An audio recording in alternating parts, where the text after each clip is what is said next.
So Native Americans, there's a direct correlation, and you can see on this chart, between the number of Native Americans and the miles of railroad track.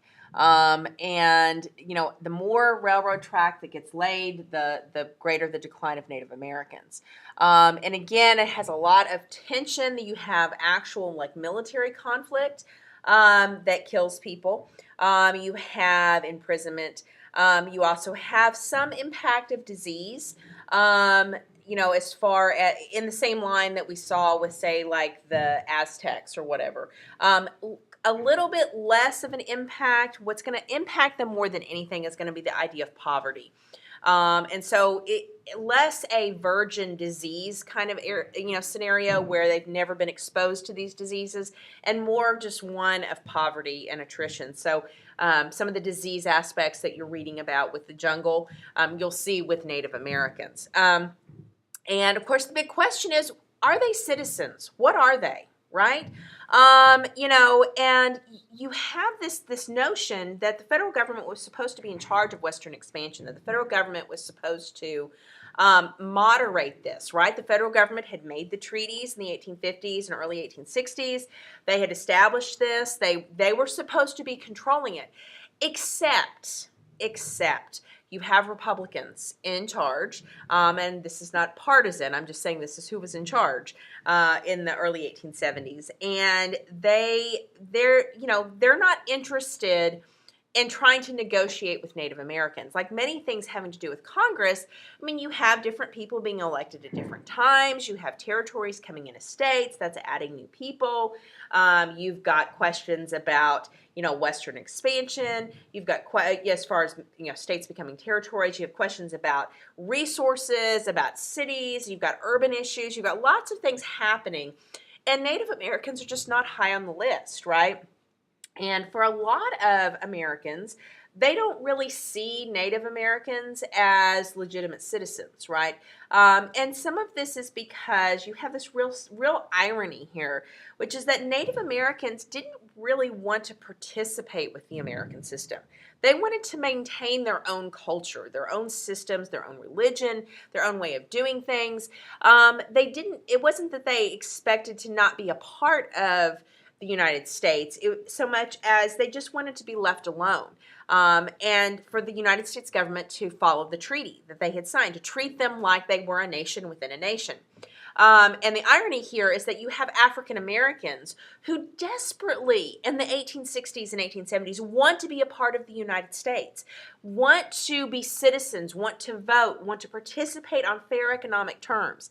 And you have a Congress that on one hand looks at African Americans and says, ooh, well, we think maybe we're ready to move on past this. We've done the best that we can with the 13th, 14th, 15th Amendments. We're kind of tired of fighting this fight. So we're going to go back to doing what we like to do, which is internal improvements in business and industrialization. And, if you don't like living in Georgia or Mississippi, then I guess you can figure out a way to leave, but that's up to you, right? American individualism. As opposed to Native Americans, where they essentially say, we're going to either A, ignore all of our agreements with you and pretend like you didn't count and like you don't matter and you're not a citizen, and we're just going to do what we want. Or, and this is where it gets really kind of dicey, we're going to say that you don't deserve to have a say in the treaties or how we enforce the treaties because you refuse to participate with our system.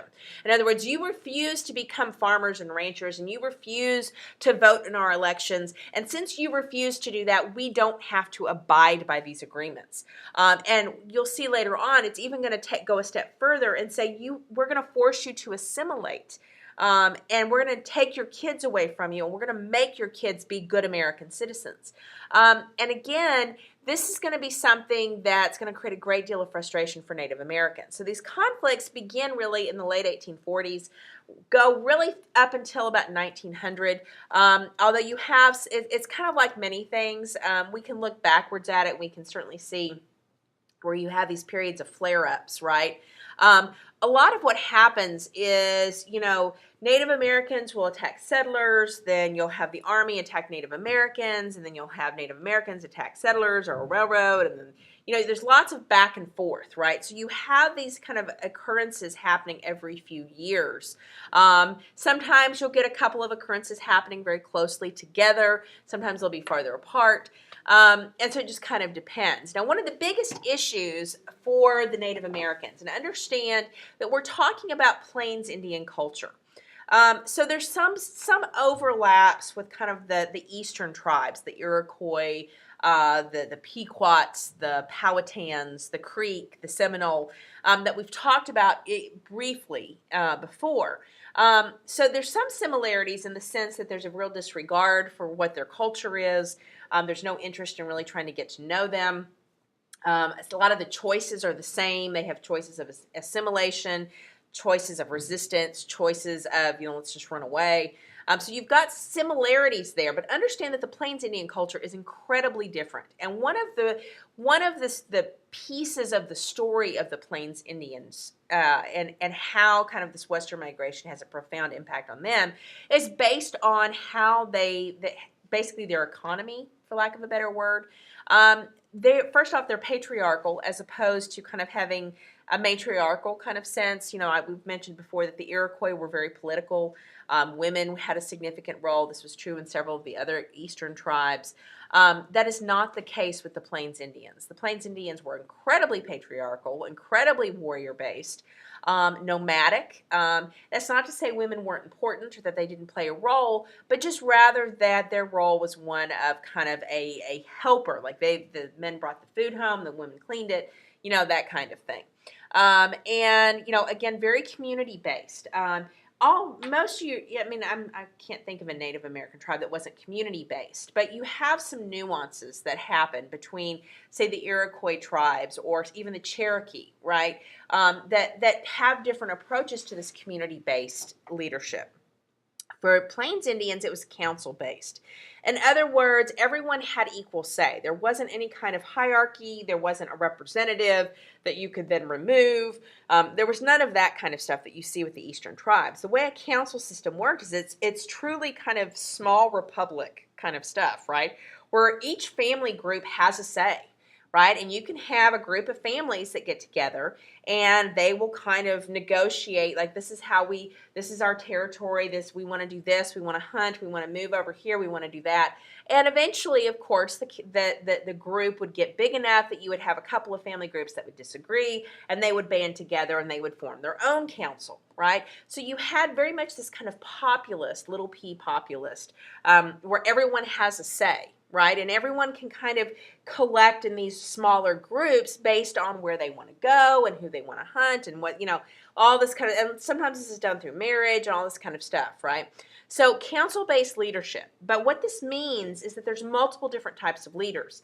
This is the piece of it that, and we talked about this some with the Eastern tribes, where you would have certain elements of a Iroquois tribe or a Delaware tribe that would make an agreement with the British or the French or even later on the Americans, and and the whatever government, whatever Euro Anglo kind of group was in charge would say, oh, hey, we've made this agreement with so-and-so. This means it applies to everybody. And so that you still have that disconnect happening, but it's even worse for the Plains Indians because of this council system. There's so many different groups.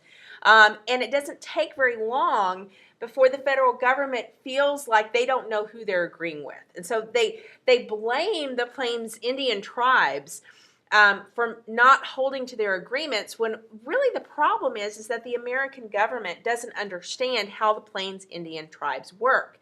That you don't that you can't have an agreement with the Sioux without getting every single council together. And those councils might not include but 3 family groups. Right? And so you're talking about a lot of people. And of course, this creates a problem because then the more people that are involved, the harder it is to get an agreement.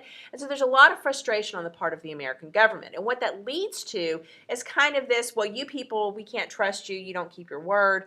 And then the Indian tribes begin to think that the U.S. government doesn't keep its word, which it doesn't. But again, a lot of this is based on not understanding how the Plains Indian tribes kind of govern themselves, right? Another unique piece of kind of the Plains Indians is their economy, the dependence on the buffalo. The Plains Indians had a massive, what we would call in sociological terms, kind of a technological leap when they learned to ride the horse, right? When the Spanish introduced the horse into the Plains culture, Plains Indians were very kind of, early man, maybe not quite Neanderthal, but close, what is it, Homo sapien, early Homo sapien. So they were very kind of undeveloped in a lot of ways until the horse gets introduced into North America. And the Plains Indians in particular, remember the Eastern tribes have an agricultural element to it. The Plains Indians do not. And so they take this horse and they learn to be incredibly talented hunters, right? And so there's not, because of their adaptation with the horse, they don't have to learn to do very much else. And they are certainly incredibly successful. And this is even true up until the Civil War, when, a single Indian warrior could shoot far more arrows from the back of a horse than a settler with a gun that he had to load the powder and tamp the ball down and all that kind of stuff. And so, Indian tribes going into the 1870s had no reason to have to adapt to any kind of new type of lifestyle, new type of economy. Everything was buffalo based. They used all of the buffalo.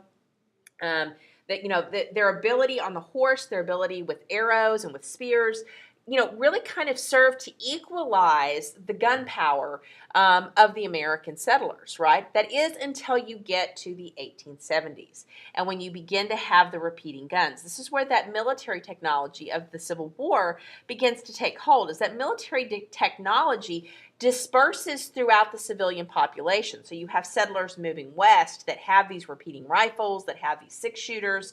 Suddenly, they are on an equal footing with Plains Indians that are these incredible horsemen, horse people, equestrians, and are incredible warriors, incredibly talented with bows and arrows and spears.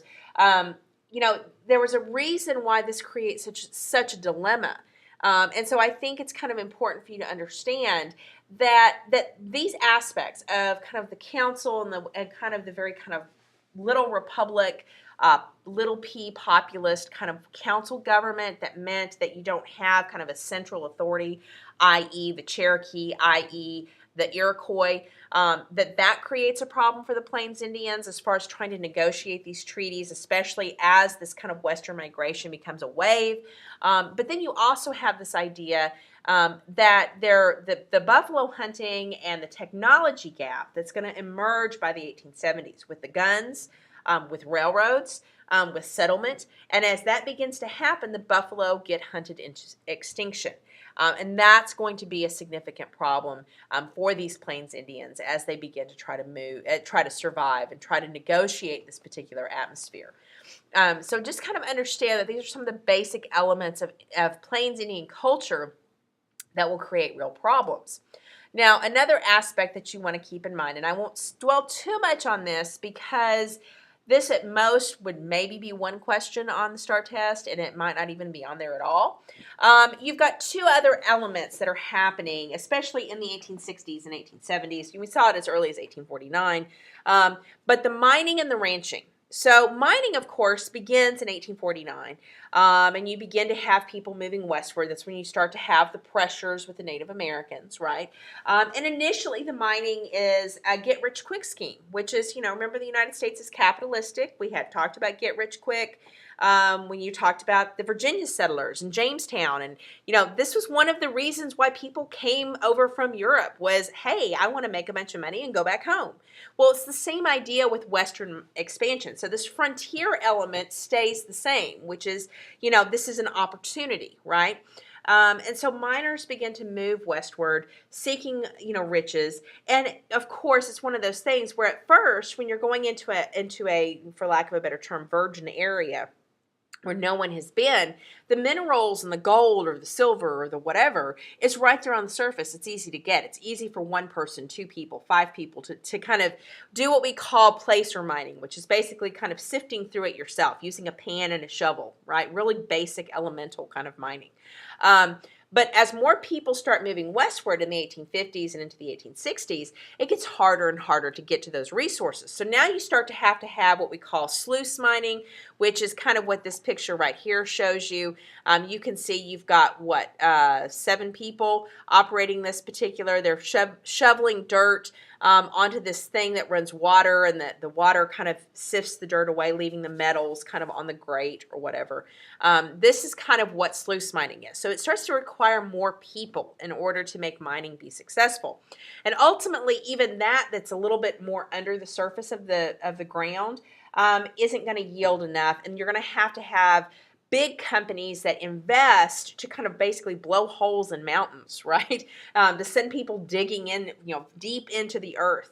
And that takes a significant amount of investment. You have to have venture capital to do that, right? You've got to have the money for the construction and for the explosions, and you got to have the manpower, and you got to have, the small little kind of carts that take the minerals back up to the surface, and so forth and so on. And so what you're going to see is a trend that we'll look at really throughout the Gilded Age, which has to do with the small individual eventually kind of being replaced by a larger corporation. And it's because the initial opportunity that was very easy for the individual person or the individual family to access gets harder as you need to have more development and more kind of nuanced kind of, development of the land. And so that's what you're going to see happening with mining. Now, mining, I will point out, if you look at this picture closely, these 3 gentlemen right here are Chinese, right? So your initial kind of influx of Chinese immigration is going to come because of mining. Because China, and I'll talk about that more a little bit later, but China was, corrupt. The emperor was on decline, or the imperial Chinese power was on decline. The economy was bad. So you had a lot of Chinese coming to the United States seeking opportunity. And just like, Europeans that came to the United States, came to the Western Hemisphere, that they were seeking the same thing. And remember, you've got this notion of get rich quick, right? And just like we saw with kind of early industrialization and banking and all that kind of stuff, this idea of kind of development is going to require more and more resources. So that's one aspect of it. Another piece of it is going to be ranching. After the Civil War, there's a huge demand for beef, and we've had people. The population has continued to expand even with the loss of life during the Civil War. This is largely due to immigration coming from Europe. And so, there's a demand for beef. The war had really depleted beef reserves on the eastern, north and south. And so what had happened, remember that in the Civil War, Mississippi River kind of cut the Confederacy in half, which means that Texas is largely untouched by the Civil War. Well, what this means is that you have herds of longhorns in West Texas that have just been wandering. They're not owned by anybody. And it doesn't take very long before enterprising people figure out that the answer to this beef question is, what we need to do is get, drive this cattle up to market. And so they start to connect with the railroads to Kansas City and that kind of thing. And you start to have the Goodnight Loving Trail and that sort of thing. Where you see, the Texas cattle being driven northward. And, of course, this is where the cowboy culture comes from. And, your Confederates that have lost everything then start to embrace, cowboy life and that sort of thing. And it provides a good way for a young enterprising man to seek a fortune, especially if, the standard way the cotton production has kind of dried up and all that sort of thing, or is being controlled by the plantation owners. And so I think that it's important to recognize the cattle drives, the trains, and all that kind of thing. Again, you have this notion of independent cowboys, independent trail drivers that start off very little investment. They start driving the cattle up. They start making lots of money. That starts attracting more people. You have more people driving cattle. And it doesn't take very long before somebody figures out, hey, if instead of driving the cattle, these, 1,000 miles and understand that the attrition rate for these cattle was pretty high. So you lost a significant number, which wasn't a big deal when you're the first cattle drive and you really didn't pay any money for it, right? It's something else entirely. when you've got a lot of cattle companies competing and there's a lot fewer cows and you're having to buy the cows and that kind of thing. So people start to figure out that having a ranch close to the railroad depot is a much more efficient way of getting the cattle onto the trains and into Chicago, where you have the meat packing plant. And so this is kind of what you see happening. So again, you're going to see this kind of transition from the independent contractor to this large corporation because of the need for efficiency, because of the need of investment and venture capital. And all of these things are driven by the huge demand for these resources. We want more beef. We want more gold. We want more silver. We want more tin. Right? Whatever it is, they want more of it. And so as this becomes a wealth opportunity, it will attract investment from Eastern bankers, Eastern wealthy, foreign investors from Europe and that kind of thing. And so the one thing you can always guarantee is where there's profit, corporations will show up. But as corporations show up, you begin to have overproduction. As you have overproduction, your smaller companies, your smaller individuals that don't have the resources to weather price fluctuations and demand fluctuations are going to go into bankruptcy. And then you're going to have this consolidation of businesses, particularly with mining and ranching, but we'll see that it happens in numerous other industries as well. This consolidation of just a handful of companies. We see it today with tech companies or with internet companies, right? Same exact kind of scenario. So this is something that, while we're talking about mining and ranching in the 1800s, is very relevant to what we're talking about today, how opportunity attracts investment, attracts corporations, and how that begets overproduction, which drives little people out of the industry and leaves just a handful of companies in place. Now, companies often don't care a whole lot about preserving the resources. They don't care about managing the environment. We don't want to overmine this particular area. We don't want to overgraze this particular area because corporations exist for a profit motive. We talked about this when we looked at the joint stock companies in the initial colonies, right? Corporations want a profit. And so they're going to be more concerned on managing that profit and price and expenses and all that kind of stuff, which is going to mean that they will do whatever they have to do to make a buck. And all of this is going to exacerbate the Indian problems because now it's not just the question of the federal government navigating the treaties with the Native Americans and individual homesteaders and railroad companies. Now you've got the federal government with these men in Congress who probably are taking money or on the board or own stock in a particular industry, and maybe they have a real reason to not want to negotiate with Native Americans or to encourage expansion or to encourage development of a ranch or a mining area or something like that. And all of this is going to lead to greater and bigger problems with Native Americans as we get into the latter part of the 1800s. So I'm going to stop here and then we'll pick up at the homestead and look at really kind of the big